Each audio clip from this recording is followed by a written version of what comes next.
안녕하세요. 박가정 의원 개원하고 있는 박승희입니다. 오늘은 제가 기능의학적인 치료 중에 오메가3에 대해서 설명을 드리고자 하는데, 오메가3는 뭐 너무나 잘 알고 계시기 때문에, 하지만 제가 오늘 기능의학적인 측면에서 볼 때, 제가 이 기능의학 의사들이 공부하는 이 책이 있습니다. 그래서 이제 텍스트북인데요. 이 교과서에 나오는 내용들을 중심으로 설명드리고자 합니다. 교과서라는 것은 어떤 근거가 있는 것들을 저희가 이제 종합해서 하는 거기 때문에, 저희가 이제 공부하는 교과서는 이 내추럴 메디슨이라는 자연의학 혹은 뭐 기능의학 이런 책인데요. 이 책을 이제 보면서 제가 이제 많이 배우고 또 이거를 좀 나누고 싶었습니다. 그래서 이제 이걸 정리했는데요. 이 오메가3는 사실은 생선 기름이죠. 그래서 이제 생선 기름은 저희가 뭐 다 아시는 것처럼 이 EPA하고 DHA로 이렇게 이루어지는데, 요거는 좀 이따 설명드리겠습니다. 그래서 이제 생선 기름이 인간의 건강에 미치는 수많은 연구 결과, 생선 기름은 인간에게 항염증 효과가 있다는 것이 밝혀졌다고 합니다. 세포 핵 수용체의 유전적인 표현에 긍정적으로 작용하며 염증과 관련된 핵 전사 요소에 좋은 영향을 미친다고 하고요. 이 오메가3의 가장 중요한 작용이 바로 뭐냐면 항염증 작용인데, 항염증 작용은 이 어떤 한 기관에만 관련된 게 아니고 전반적으로 간이나 심장이나 뇌나 뭐 장이라든지 부신이라든지 근육이라든지 뼈, 뭐 이런 전신에 걸친 이로운 작용을 준다고 합니다. 그래서 이제 우리 흔히 알고 있는 EPA라는 건 이제 이 에이코세페노토닉 엑시드라는 것이고요. DHA, DHA가 뭐 뇌에 좋다는 거는 뭐 선전에도 많이 나오고 그렇지 않습니까? 근데 이제 이 EPA하고 DHA가 오메가3의 아주 가장 중요한 성분인데, 이런 것이 혈중 농도가 높을수록 전방적인 사망률이 감소했다고 하고요. 미국 FDA에서 오메가3 지방산은 심장 질환을 감소시킬 수 있을 거라고 하며, 이게 발표를 했어요. 이게 오메가3 보충제를 허용한다는 그런 발표를 했거든요. DHA하고 EPA를 하루에 2g 정도가 들어있는 보충제를 허용한다고 했습니다. 그래서 심장질환이 없는 사람 같은 경우는 보통 주 2회 생선을 섭취하고, 이미 심장질환이 있는 환자들은 매일 먹으라고 합니다. 매일 하루에 1g을 복용하라고 이렇게 권고하고 있습니다. 오메가3의 다른 작용은 이제 류마티스 질환을 감소시키고 생리통을 감소시키고, 생리통도 일종의 어떤 염증으로 보는 거죠. 그래서 생리통이 생기는 것은 자궁 내에 어떤 혈류가 많이 증가되는데, 오메가3는 이런 항염증 작용이 있다고 합니다. 그거에 대한 항염증이 있다고 하고, 기타 우울증이나 레이노드병, 루푸스, 또 IgA 신증, 이게 뭐냐면 면역 글로불린에 의한 콩팥에 문제가 생기는 것이거든요. 또 만성 피로 증후군, 또 과민성 장증후군, 뭐 신장결석, 건선, 암, 안구건조증, 눈 뻑뻑한 분들이 굉장히 많으세요. 이런 분들도 오메가3가 도움이 된다는 겁니다. 그래서 청어라든지 대구간류, 야생연어, 고등어, 정어리, 이런 것들은 오메가3 함량이 높고, 오메가3는 인슐린 저항성을 감소시키며 인슐린 감수성을 향상시킨다고 합니다. 그러니까 우리가 흔히 알고 있는 당뇨라는 것은 이 혈관의 염증성 질환입니다. 이게 당뇨나 암이나 요즘에는 다 염증과 관련되어 있다는 그런 얘기를 하는데, 오메가3는 여기에 대항한다고 합니다. 왜냐하면 항염증 효과가 있기 때문에. 오메가3를 그러면 어떤 경우에 쓸 수 있느냐? 첫 번째 심혈관 질환인데요. 오메가3는 어떤 질환보다 심혈관에 대한 연구 자료가 많은데, 예를 들어서 고지혈증이 있다든지, 고지혈증에 대한 자료라든지, 뭐 동맥경화증, 뇌졸중, 심근경색, 심방세동 등이 있는데, 오메가3는 동맥경화의 발전과 진행을 억제하고 전신적인 염증을 감소시킨다고 하고요. 오메가3가 내 몸에 정말 충분하냐 안 충분하냐, 그런 걸 이제 아는 검사가 있는데, 그 오메가3 인덱스 검사라고 그래가지고 지방산 검사예요. 그래서 제가 좀 이따 다음 페이지에 나오는데, 그러니까 EPA하고 DHA 합이 그 적혈구막에 있는 그 총 지방산의 퍼센트로 표시하는데, 여기서 한 가지 기억해야 될 거는 이 수치가 높을수록 좋은 겁니다. 한 8% 이상 되는 게 좋다고 하고요. 낮을수록 4% 이하가 되면은 심혈관계 위험이 증가된다고 합니다. 오메가3 그 지방산하고 텔로미어 아시죠? 이게 이제 그 수명하고 관련 있다고 하잖아요. 노화하고도 관련 있다고 그러고, 이 길이 단축하고 역관계가 있다고 합니다. 그래서 이제 오메가3 인덱스 높을수록 텔로미어가 또 그 연관이 있다고 되어 있고, 그래서 결국 수명하고 노화하고 또 오메가3가 관련이 있다고 되어 있고요. 혈중의 지방산이라든지 비타민 C, 비타민 E 농도를 개선시키는 것만이 여명을 증가시키고 심장 질환을 70% 감소시킨다고 합니다. 그래서 오메가3 인덱스 지방산 검사는 이렇게 하는 거고요. 요 손끝에서 제가 체열이 아니고 요 조그만 그 란셋 같은 것으로 이렇게 그 검사를 간단하게 할 수 있고요. 요걸 하게 되면 요런 결과가 이렇게 나오게 됩니다. 그래서 이제 그 내용들을 보시면은 지방산의 분포도 이렇게 보면은 이제 오메가3 지방산이 몇 프로 있고, 오메가6 지방산은 몇 프로 있고, 비율이 어떻고, 또 아라키도닉 액시드라는 A의 아라키도닉 액시드거든요. EPA하고 단일 불포화 지방산, 포화 지방산, 트랜스 지방산이 어떤지. 그 다음에 여기서 보면 이제 오메가3에서 이제 제일 중요한 이게 인덱스, 이게 바로 이제 그 인덱스인데, 그러면 이게 8% 이상 되는 게 좋다고 합니다.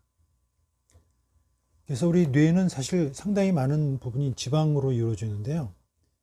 뇌 지방 농도가 높으며, 뇌는 지방 농도가 높으며 DHA가 뇌에 중요한 영양소로 작용하는데, DHA는 우울증과 관련이 있습니다. 이러한 이유로 우울증 환자한테 DHA의 사용에 대한 연구에 박차가 가해지고 있는데, 이미 형성되어 버린 동맥경화반이 떨어져 나오지 못하게 안정시키는 역할을 하는 것이 오메가3 역할이고요.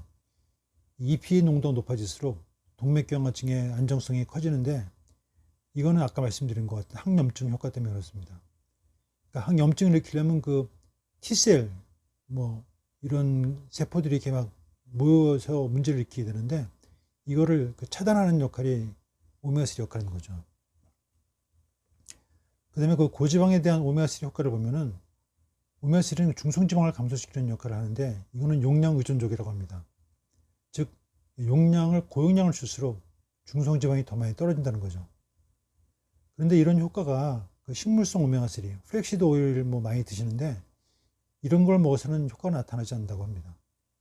그리고 동물성 포화 지방을 줄여서도 안 나타난다고 합니다. 생선기름은 40개 이상의 연구에서 전체적인 사망률을 감소시켰고, 급사, 심장사, 그리고 아마도 뇌졸중까지 감소시켰다고 하고요. 고중성지방을 해결하려면 하루에 2 내지 4g의 EPA, DHA 복용이 필요하고, 오메가3 지방산 검사는 아까 말씀드린 것 같이 8% 이상을 유지하도록 하고, 가장 중요한 효과 중에 하나가 바로 이게 중성지방하고 VLDL. 이거는 초저밀도 지질 단백질인 거죠. 그러니까 단백질과 복합질을 이룬 지질인데, 이걸 감소시킨다는 겁니다. 중성지방이 크게 감소되면 VLDL도 같이 떨어지기 때문입니다. 최근 연구에 의하면 LDL 크기도 좋은 쪽으로 변화시키는 작용이 있다고 하는데, LDL 중에서도 가장 안 좋다고 생각하는 LDL이 스몰 덴스 LDL이거든요. 이것이 이제 중성지방 농도와 관련이 있다는 연구 결과들이 알려져 있고요. 이것들이 동맥경화를 일으키고 심혈관계 질환의 위험 인자들로 작용하고, 영국의 연구에 의하면 DHA와 EPA는 스몰 덴스 LDL의 비율을 감소시킨다고 합니다. 이거는 총 LDL 농도에는 변화는 안 준다 하더라도, 이런 그 스몰 덴스 LDL 감소시킨다고 하고, EPA를 1800mg 복용했을 때 HDL이 낮고 중성지방 높은 환자에게서 심혈관 위험률을 53% 감소시켰다고 합니다. 근데 이제 중요한 거는 이것을 오메가3를 저용량으로 먹어서는 이런 효과를 기대하기 힘들다고 하죠. DHA를 3g 사용했을 때 효과가 증대된다고 하고요. 혈중 EPA 농도와 그 옥시다이즈 LDL, LDL 중에서도 이제 가장 또 안 좋은 게 이제 산화 LDL인데 이 동맥경화의 주범이죠. 그 사이에 역비례 관계가 있다고는 하는 연구 결과가 있습니다. 즉 EPA가 높을수록 산화 LDL은 감소한다고 합니다. 콜레스테롤이 300이 넘고 중성지방 500 이상 되는 경우에, 근데 이럴 때 저희가 이제 콜레스테롤 약을 뭐 먹기 힘들거나 뭐 또 주저하는 경우가 있을 수 있죠. 이럴 경우는 이제 생선 기름을 5 내지 10g을 사용하는 것에 대한 충분한 근거가 있다고 하고요. 이거는 EPA로 치면 1800mg, DHA로 치면 1800mg를 합친 것에 해당한다고 합니다. 기존의 고지혈증 치료적 스테틴을 같이 쓰면 더 효과가 나타나고 HDL을 상승시킨다든지 총 콜레스테롤을 감소시킨다든지 중성지방을 감소시키는 효과가 있습니다.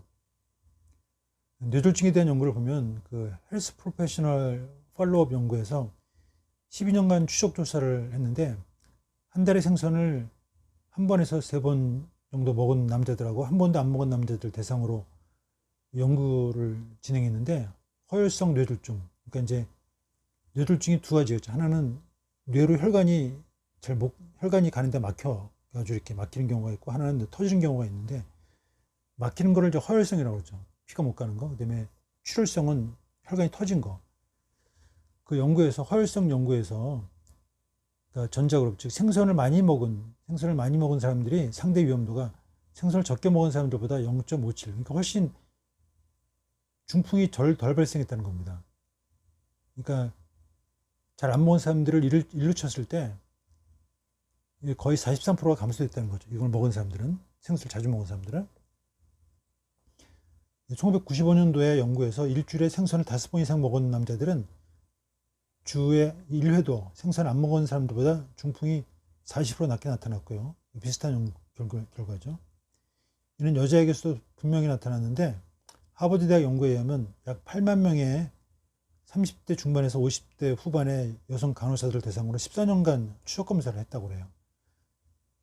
그 중에 8만 명 중에 한 600명 정도가 중풍이 왔는데, 이 중에 300명 정도는 혈전에 의해서 발생하고, 거의 한 200명 정도는 동맥이 파열했다든지, 90명은 뭐 기타 원인으로 발생했다고 하거든요.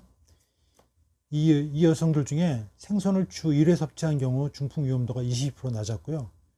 주 5회 이상 섭취한 경우는 52%나 낮게 나타났습니다. 이 연구 결과 생선 기름을 하루에 0.5g 이상 섭취한 경우는 0.1g 이하로 섭취한 경우보다 30% 정도 중풍 위험도가 낮았습니다. 재미있는 사실은 생선 기름을 섭취한 높은 그룹에서 출혈성 뇌졸중의 빈도가 증가하지 않았다는 것입니다. 연구진들은 이러한 생선 기름의 효과는 혈소판 응집을 감소시키고 피가 탁해지는 것을 낮추며 류코트리안 형성을 억제하고 피브리젠 농도를 감소시키고 혈압을 낮추고 인슐린 저항성을 감소시키기 때문이라고 결론을 지었습니다. EPA와 고지혈증 약제를 같이 복용했을 때 고지혈증 약만 먹는 경우보다 중풍이 20% 감소했습니다. 심근경색에 대한 연구를 보면은 오메가3 1g, 그러니까 EPA-DH 에틸레스테롤폼이죠. 에틸레스테롤폼인데 한 800에서 850에서 880 정도를 섭취한 경우 치료 4개월 되었을 때 급사 위험도가 크게 줄어들었습니다. 그러니까 여기 보면은 이제 오메가3도 한 달 먹었다고 변화가 오는 게 아니고 계속 먹어야 돼요. 뭐 어차피 평생 먹어야 됩니다, 이건. 생선 기름은 심각한 심실 부정맥을 예방하고 그 효과를 나타내는 것으로 결론 지었고, 1800mg의 EPA하고 스테틴을 고지혈증 환자한테 투여한 결과 심근경색 혹은 급사가 51% 감소하였다고 합니다. 결론은 제가 다른 유튜브에도 말씀드렸지만 저용량의 오메가3, 이게 스페인 잘못, 용량을 적게 써서는 치료가 실패한다는 거죠. 비타민C도 적게 써서는 치료가 실패하는 연구 결과들이 아주 널려 있거든요.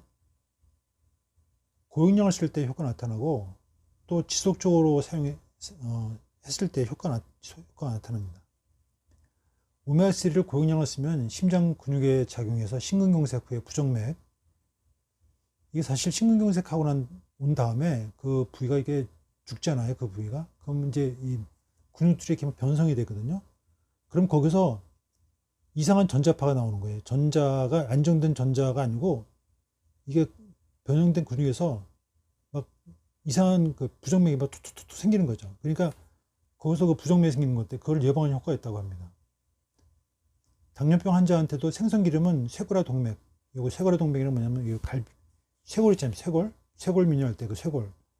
그 밑에 있는 동맥이 지나가는데 그 동맥하고 하지동맥, 다리 쪽에 동맥, 그게 탄력성을 뚜렷하게 적게 하는 효과를 보였다고 그러고, 이러한 효과는 오랫동안 생선기름을 섭취했을 때, 특히 심혈관계 위험이 있는 환자들 경우는 오래 먹어야 됩니다. 이걸 갖다가 우울증에도 효과를 보인다고 되어 있고, 우울증 있는 사람들은 심장 질환이 걸릴 가능성이 높고, 심장 질환인 사람들은 또 우울증이 또 생기고, 그래서 다 이게 이런 데 같이 작용한다고 합니다. 또 암에 대한 연구를 보면은 암 환자들의 혈중 DH와 EPA 농도는 모두 감소되어 있다고 결과가 나와 있고요. 전립선 환자의 경우는 오메가3 섭취가 높은 군에서 낮은 군에 비해서 사망률이 63% 나왔다고 합니다. 대장 용종을 감소시킨다고 합니다. 그러니까 대장 용종 보면은 병원에 가면은 이게 내시경에서 용종이 나타나면 그냥 떼어낸 다음에 아무 얘기도 없죠. 다음에 뭐 몇 년 있다 오라고 그러든지 언제 다시 검사하라고. 그러니까 대부분 의사들이 대장 용종에 대한 아무런 얘기가 없어요. 근데 오메가3라든지, 그다음에 제가 비타민 D라든지 이런 여러 가지 이런 것들이 대장 용종에 그런 효과를 보인다고 되어 있고요. 또 대장 용종 감소 효과는 지속적으로 계속 부근시 나타난다고 합니다. 생선기름은 남자에게서 대장암을 억제하고 보호할 뿐만 아니고 여자에게서 대장암과 유방암을 억제하는 효과가 있습니다. 방법은 주 3회 섭취라든지 EPA, DHA, 오메가3를 매일 복용. 매일 먹어야죠. 매일 계속 평생.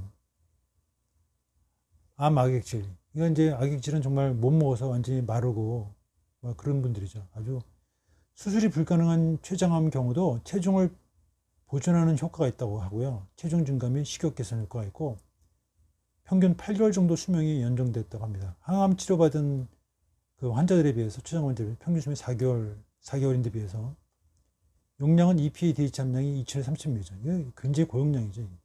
적은 용량이 아닙니다. 그렇지만 이게 고용량을 썼을 때 이게 효과가 나타난다는 거예요. 그러니까 저희가 이걸 보면은 보통 시중에 나와 있는 코스트코나 이런데 널려 있지 않습니까? 백화점에 가도 EPA, 오메가3가 그런 거는 문제가 뭐냐면 아주 문제가 많죠. 그런 것들은 이때 EPA, DHA 함량이 굉장히 적고요. 비타민 E가 들어있어야지 이게 항산화 효과가 나타나는데 그런 것도 안 들어있고, 그다음에 이제 이게 이따가 나오는데 어떤 중금속에 대한 그런 검사 결과들이 없어요. 그리고 이제 대부분 개수들이 많이 들어있고, 그러니까 오메가3는 원래 이렇게 투명한 병에 들어있으면 안 되거든요. 그다음에 이제 이게 이렇게 개수가 많으면 안 돼요. 그러니까 여러 가지 그런 것들에 대한 그런 거를 충분히 충족하지 못하는 것들이 되게 매장에 나와 있기 때문에 좋은 오메가3를 고르는 것이 중요합니다. 61% 환자에게서 체중이 증가한 효과를 보였고요. 연구자들은 생선기름 보충제가 악액질 가진 암 환자들의 체중 감소를 막는다고 결론을 지었습니다. EPA가 높을수록 근육량도 늘어났다고 하고요. 폐암 환자들에게도 수명을 연장하는 효과가 있었고, 기타 말기암 환자에게서도 수명 연장 효과가 있었습니다. 오메가3는 그 자체가 사이토톡식 엔티캔서 이펙트, 이게 뭐냐면 암세포를 죽이는 효과라고 하는데, 이런 효과들은 고용량 오메가3를 지속적으로 쓸 때 나타난다고 합니다.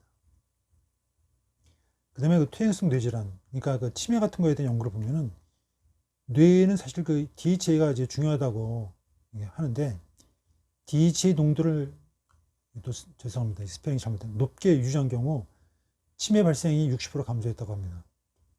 그러나 DHA와 EPA를 같이 주는 것이 더 효과적이었고, 이거는 EPA가 임상적인 면에서 더 효과가 있었기 때문이고, 치매도 그러니까 항상 모든 병은요, 암도 너무 진행된 상태에서 치료하기 어렵잖아요. 그러니까 치매도 아주 중증 치매에서는 치료가 힘들어요. 초기에 이제 이게 그 MMS라고 점수가 좀 낮아지기 시작할 때 조기에 발견해서 치료했을 때 효과가 높다고 합니다. 파킨슨병에도 오메가3가 신경 보호 효과가 있는 것으로 보였고요. 우울증에도 오메가3가 효과가 있습니다. 그러니까 오메가3는 사실 전신에 다 있어야 되는 필수 지방산이에요. 그러니까 이제 세포막을 구성하고 있는 거기 때문에 우리 장에도 오메가3가 필요하거든요. 뇌에도 오메가3 필요하고 근육에도 필요하고 뭐 신경 모든 이 세포의 막을 구성하는 거기 때문에 오메가3 그게 모자라게 되면 이제 우울증도 생기고 뭐 면역력도 문제 생기고 뭐 그렇게 되는 거예요. 항우울제하고 오메가3를 같이 쓰면 더 효과가 있다고 합니다. 만성 질환에 대한 연구를 보면은 이 IgE 신증, 오메가3 보충 여러 가지 신장 질환, 신종흑은 그러니까 이렇게 뭐 이게 신종흑 이렇게 붓는 병이 있습니다. 콩팥이 안 좋아져가지고 이제 스페링이 제가 많이 틀려요. 죄송합니다. ESRD라고 그래가지고 엔드 스테이지, 그러니까 뭐 만성 신부전 환자들한테 도움이 된다는 보고가 있고요. 복막 투석을 하는 환자에게서 오메가3 지방산이 감소되어 있으며 오메가6 대 오메가3 비율이 높게 나타났고 만성 신부전 환자에게도 EPA와 DHA가 감소된 것으로 나타났는데 이런 경우 오메가3 주사가 있습니다. 오메가3 주사가 저희 우리나라에도 들어와 있거든요. 그래서 이제 독일에서 수입하는 게 있는데 이 주사를 주게 되면 오메가3 혈중 오메가3를 정상으로 회복시킨다고 합니다. 여기 보면은 인트라비너스, 그래 이제 이게 정면으로 준다는 거거든요. 오메가3 치료가. 그런 내용 나와 있고. 신증후군 환자들은 중성지방, 고중성지방과 고지혈증을 동반으로 인해서 심혈관계 위험이 증가되는데 사실 이렇게 콩팥이 안 좋은 분들이 사실 이게 굉장히 문제되죠, 결국. 이때 오메가3가 도움이 된다 그러고. 그러니까 콩팥이 안 좋은 분들은 오메가3를 꼭 드셔야 돼요, 이게. 비타민 D도 드셔야 되고, 콩팥이 안 좋으니까 비타민 D를 잘 못 만들어내니까 더더욱 필요한 오메가3 마찬가지고. 이 IgE 신증은 바이러스 감염 후, 이제 호흡기 감염이나 이런 것, 장관 감염 통해서 신장병이 생기는 질환인데, 이 IgE 신증 환자 20에서 40%에서 진단 후 보통 5년에서 20년 후에 만성 신부전이 발생한다고 하는데요.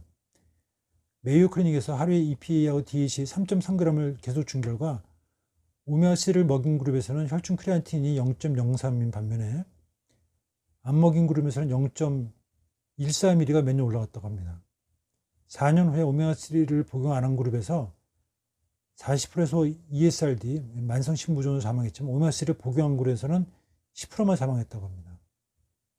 최근 연구에 의하면 오메가3를 먹인 균에서 크레아틴 클리어런스, 신투하율이죠. 신장 기능 촉진인데 이것이 향상된 것을 보여줬습니다. 뼈와 근육에 대한 연구를 보면 오메가6 대 오메가3 비율이 높은 경우 남녀 모두에게서 고관절의 골밀도가 낮게 나왔다고 합니다. 오메가6가 높은 게 안 좋은 거죠. 50대 후반에서 70세까지 대상으로 한 연구에서 악력 검사, 근육에서 한 거죠. 이 근육 이제 테스트하는 건데 생선기름을 복용한 균에서 악력이 가장 높게 나왔고 이는 EPA와 DHA가 근육 단백질 합성에 관여하는 것으로 보입니다. 따라서 근감소증에 도움이 될 것으로 기대하고 있습니다. 오메가3 독성. 오메가3는 실제로 독성은 거의 특별한 독성은 없죠, 사실은. 가장 잦은 부작용이 생선 트림이라든지 냄새가 올라오는 거, 소화불량, 미식거림 정도인데 그다음에 이제 중금속 오메가3, 뭐 수은이라든지 POP, 유기염소의 살충제죠. 이런 거는 사실 정말 좋은 오메가3를 먹게 되면, 최상급 오메가3를 먹게 되면 이런 중금속들은 이미 다 검사를 거쳐서 나오기 때문에 걱정하실 필요는 거의 없을 것 같습니다. 혈액응고장애. 2007년도 미국 심장학회지에서 오메가3 보충제는 임상적으로 출혈의 위험을 증가시키지 않는다고 결론을 냈습니다. 심지어는 항혈소반제나 항혈전제를 복용 중인 경우에도 문제가 되지 않는다고 합니다. 실제로 오메가3를 먹는다고 그래가지고 문제되는 경우는 뭐 없다고 생각하셔도 돼요. 와파린이나 아스피린을 오메가3와 같이 복용해도 안전하며 전혀 문제가 되지 않는다고 합니다. 산화가, 항산화제인 비타민이 섞여 있는 오메가3를 잘 보존하는 게 중요하고 유효균을 잘 지켜서 먹는 게 중요하고 용량은 보통 일반적으로는 보통 EPA, DHA 함량이 합이 한 1000ml 정도가 적당하고 그러나 아까 말씀드린 대로 어떤 심장질환이 있다든지, 뭐 치매가 있다든지, 뭐 우울증이 있다든지, 뭐 이런 부정맥 이런 그 치료 목적으로 쓸 때는 하루에 3,000에서 4,000ml 정도가 필요하거든요. 그래서 비타민 C도 마찬가지지만 정말 고용량을 써야 돼요. 고용량을 쓰고 그거를 계속 쓰고, 오메가3 인덱스가 치료 목적의 기준이 될 수 있는데 8% 이상 유지하기 위해서는 2,000ml 이상을 매일 먹어야 되고, 류마티스 환자들 경우 효과를 보려면 2 내지 3개월 정도 복용해야지. 제가 보면은 모든 개 영양치료는 한 3개월 정도를 하셔야지 비타민 D도 올라가고 뭐 다른 몸의 변화를 보려면요 3개월 정도가 있어야 돼. 이게 혈중 농도를 유지하고, 뇌는 DHA가 중요하지만 EPA가 임상적으로 효율적이고, 특히 치매 같은 병에 우리가 이제 보통 이제 가장 많이 넣던 이제 에틸 에스테르폼인데, 뭐 이런 에틸 에스테르폼보다는 트리아실 글리세라이드라는 게로 된 EPA가 오메가3 인덱스를 더 빨리 많이 올릴 수 있다고 합니다. 약 상호작용은 출혈질환이 있을 것으로 생각되는 환자들, 또는 아스피린이나 와파린 복용 환자들은 혈액 근거를 측정해 봐야 하고, 그러나 실제적으로 아까 말씀드린 것처럼 실제로 현실에서 문제가 되지는 않습니다. 생선기름은 고지혈증 약제와 함께 복용하면 더 효과를 볼 수 있고, 항암제 부작용을 감소시키며 체중 감소 등의 부작용을 완화시켜주는 효과도 있고, 항우울제의 효과를 증가시키고, 실제로 모든 약과 같이 복용 시 도움이 됩니다. 이상 오메가3에 대해서 간단하게 리뷰를 하려고 했는데 시간이 좀 많이 경과한 것 같습니다. 경청해 주셔서 감사하고, 또 다음 기회에 다른 내용으로 찾아뵙겠습니다. 감사합니다.